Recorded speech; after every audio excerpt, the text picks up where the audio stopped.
Now I'm going to show you some tricks on how to get almost 100% germination rate with carrots, which is really hard to do, especially in the south when it's hot. I made a bed and I flattened it out.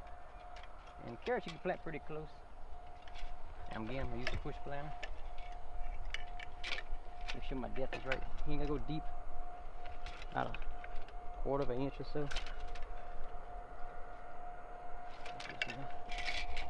Alright, I'm going to plant them real fast.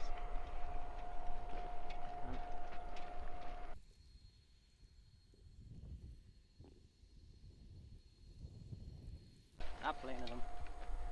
I've done 3 and 4 to the row. But that'd be plenty for that little section.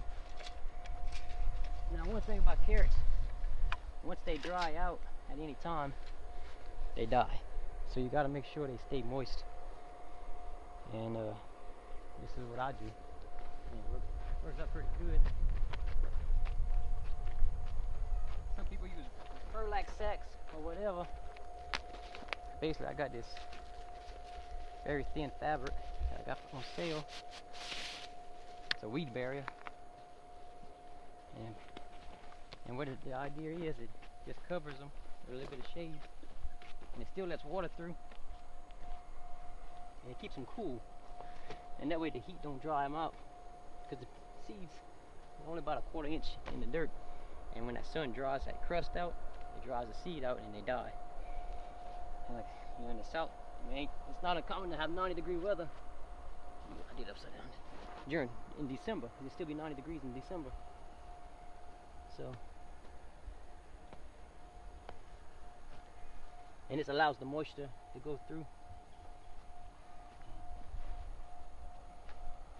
Like I said, they got different things. I just got this because it's on sale and I used it before and I know it works. And it's basically this. Just keeps them covered in a shade. You can even use shade cloth for a greenhouse.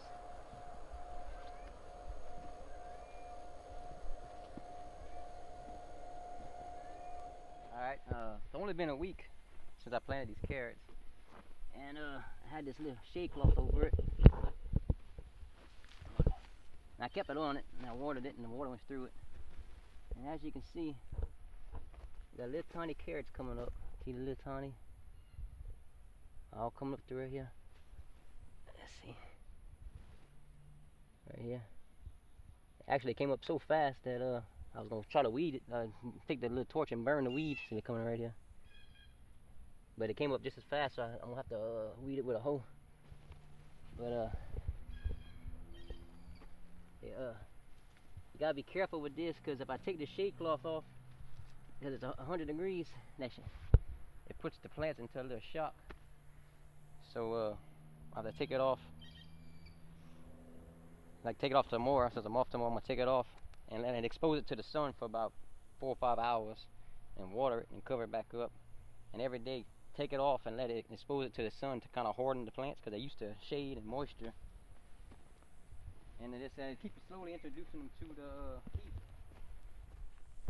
And you can see right here, I didn't put a shade cloth on this spot.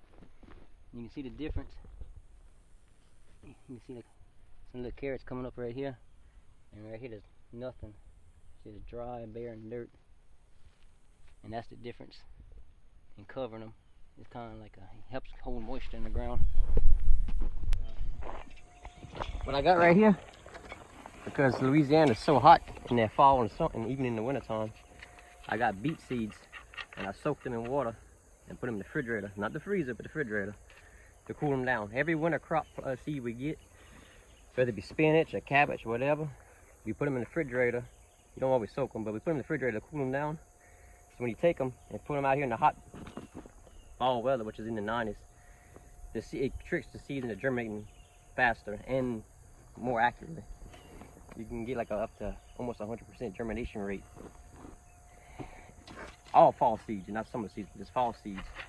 Put them in the refrigerator, but you got big seeds like beets and Swiss chard and big old seeds with big pits. It's best to soak them overnight so they can soak up water and germinate.